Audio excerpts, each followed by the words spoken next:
Blissful Dreams is a nonprofit organization that provides therapeutic horseback riding and equine activities here in the Charleston area. Today, I talk one-on-one with the founder of Blissful Dreams, Jamie Kohler, for this edition of Quintin's Close-Ups. And if you haven't already, subscribe to my YouTube channel and like Quintin's Close-Ups on Facebook. Jamie Kohler, welcome back to Quintin's Close-Ups. Thank you. Thanks for having me. Oh, you're welcome. Needless to say, you are the founder and CEO of Blissful Dreams, which mission, obviously, with being a research ranch, is to share the love and gospel of Jesus Christ through the therapeutic horseback riding and animal-related activities for children and adults struggling with psychological, emotional, physical, and relational challenges while using formerly abused, neglected, and abandoned horses and dogs. So let me ask you this, Jamie. What's that snapshot of life right now at Blissful Dreams? We have, right now, we have a lot going on we just finished up some camps, some inclusive camps. Yeah. So we're kind of in between the camps and the fall starting up. Yeah. So we're just kind of that in-between stage, but we also have a fundraiser, a horse show coming up on August 26th from 9 to 1, and it's free for the public to come watch.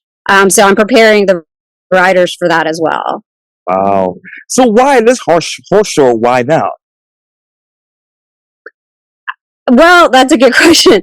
It was brought up to one of our committee meeters and parents about the place where they used to ride New Jersey. They did the in-house horse shows, and we started talking about it. And my thought process, but I'm not sure it was the right one, was to do it at the start of the school year, but when everybody's kind of back in town from vacationing and all. And of course, the summer heat, which it'll probably still be hot, yes.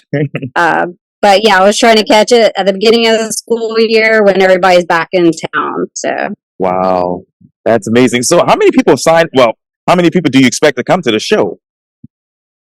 We have 25 riders, and we're expecting around 100 people. Wow, that's amazing.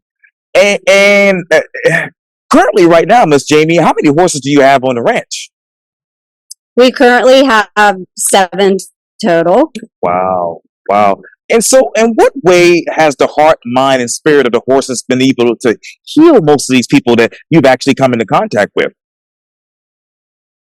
It's hard to say until you watch it. It's hard to really explain, but horses are extremely intuitive. They mirror a lot of how we're feling. If you have anxiety, they're going to be a little more anxious or a very calm and quiet person. So they mirror a lot of what we are feeling or what we are doing, and then they also just have the big unconditional heart.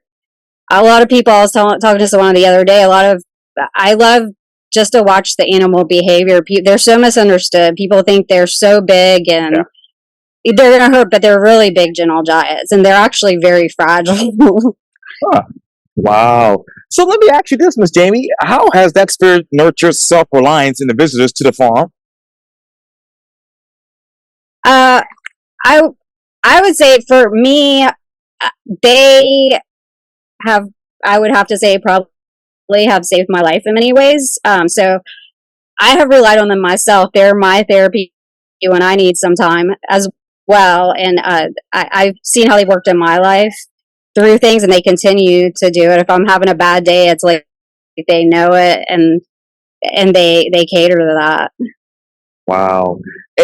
And so what else do the horses cater to when it comes to, human feelings and attitudes?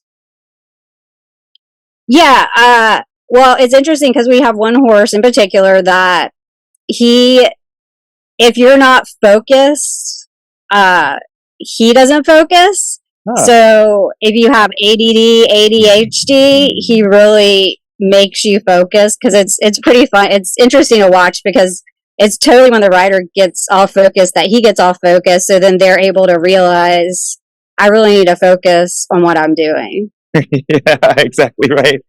And speaking of the horses and obviously the farmers, Jamie, what else are you focusing on right now with the farm? I I just want to help. I want to be used as a vessel to help change lives around for kids. I mean, I've had several kids that come that their parents have told me they were suicidal. It's just really sad to say. It's such a hard world to live in now. I feel like it's such a hard world to raise a kid in, but from kids, juveniles, of course, the teenage stage is hard.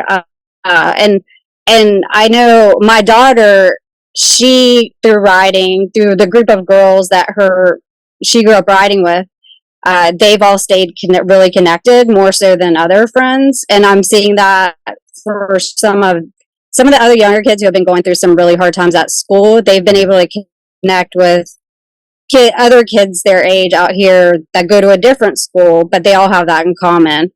So it's been a nice common place for people and parents that have adults or just children with any kind of, I like to say, special ability. The parents have been able to connect as well too. So that, I believe, is really important because everybody needs that support. Yeah. And what type of support are you getting to keep this flowing? That's a good question. My husband helps, and my daughter is home now before she heads to grad school next week. She's a big help. And then we have lots of volunteers that I'm very grateful for that have helped, and they pull through when we need it. And I've been very appreciative of that. Yeah, I bet you are. And Ms. Jamie, as we sit here right now, when you look at the volunteers from 2008 to right now, what has been the biggest difference about volunteers? Lately, interestingly enough, when I say lately, it's been the last couple of years, but we have a lot of older retired people that volunteer because once they retired, they've told me they kind of lose that purpose, but then when they come out here, it kind of regains that purpose. We have one in particular who actually used to work on racehorse farms, has his little license. He was a licensed groom, and so now he's, after retirement, coming back to doing that, and that's his kind of therapy away from things. And wow, wow. I know I'm being redundant here, Miss Jamie, but what sense of purpose has fostered over the past few years at the farm? I've seen a lot more connect. I've let go a little more and trying to take and not force things, because now I'm seeing how he's played some things out in the past years. But I feel a lot more connection, like families connecting, people of different backgrounds connecting, and it's just becoming more of, I feel like, a place where people can get away and feel safe and feel that love for everybody, unconditional love. Yeah, absolutely. So when did you know that your farm would actually become a safe haven? When did I know that? So, yes, ma'am. I had a vision. I'd say probably about 2005-ish. My parents had bought the property that we're on, and the name of it was R.A. Blissful Lane. And at that time, I was doing more just regular lessons, teaching kids just how to ride a horse. But then I started, through my sister, started working with more of those special abilities, and I just God had given me the name that for whatever reason, Blissful Dreams, because like I said, the road was already called Blissful, so that just kind of like fell in place with me. And that's when he had given me a vision. It's taken a lot longer than I wanted it to get where it's going, but I'm seeing a lot of progress over the last few years. So, and where exactly do you see that progress with the farm? I see it. I'm hoping to work with more groups of individuals. We started to get that kind of going as well. And just a place, we have one of the horses that passed away unexpectedly. We have a cross there with him and a garden. We had some volunteers from Seacoast come out on serve day and help me, because I've wanted so badly to have a prayer garden, and they've started that for me. And so I would just love for it to be a place where people can just not just ride a horse or be with the horses, but just kind of get away, enjoy the quiet. Because I forget myself sometimes because I'm kind of by myself in a corner with the Right. quietness out here, and so when people come out, they are just blown away by how quiet and peaceful it is, and that's what I want it to be. Because as we know now, it's everybody busyness, running here, running there, and nobody's slowing down. See, that's exactly right. I learned that the hard way this morning. Right, me too. I left the wall at the house. I mean, all sorts of things. Yeah. I thought I had the wall in my bag, and it's not. But let me ask you this, Miss Yeah. Jamie. You talked about the vision that God gave you. So, what else do you hope that He will help you fall into place when it comes to this farm in the next 5 to 10 years?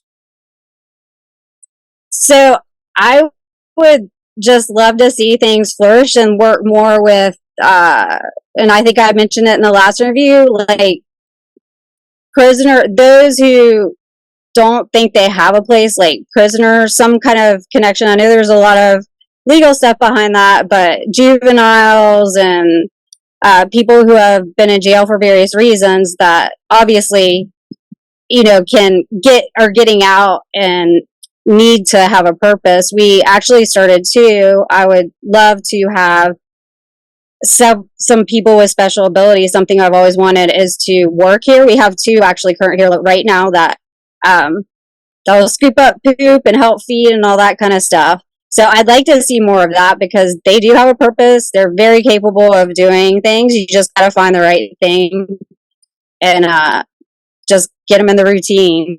Yeah, So absolutely. I know I'm having a little Wi-Fi issues, but I have one last question for you, Miss Jamie. You talk about obviously yeah, those people that you've hired, particularly the special needs folks, and how they help you out around the farm. So, you know, you have to feed the horses and give them water and all these other things.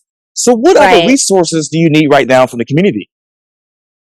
Oh wow. Well, obviously a big one is money, financial.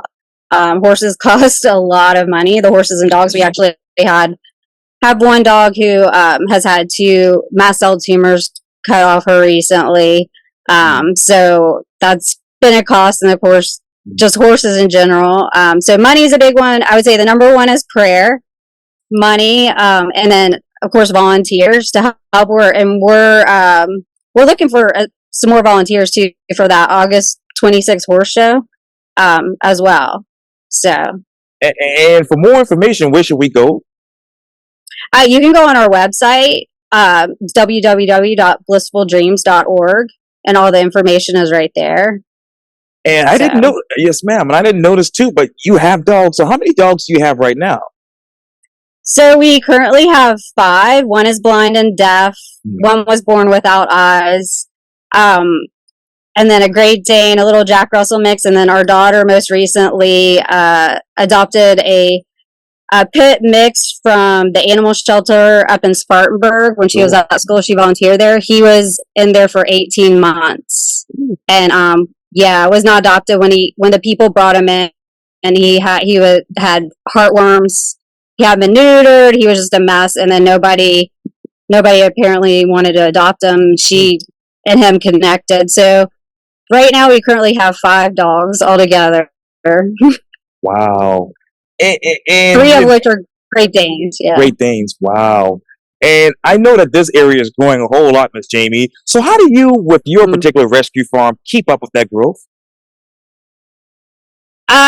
It's starting to get a little difficult, I guess, in a good way. Because there's the sad thing is Charleston is growing so much, especially the Mount Pleasant area is kind of growing out our way in Hugie, and Oh, yes. it's just a lot of the horse farms are getting kind of pushed out because of that building. So there's been a lot of people with a demand of getting around horses. So we've had to start like waiting lists and all. Because we have, like I said, we only have 7 horses, and one of those horses is retired. Another one we can't really use. So it's so we just have to. Obviously, the cost of them, it's to get another one. It's not feasible right now. So I'm just starting a waiting list, and just doing the best we can with that.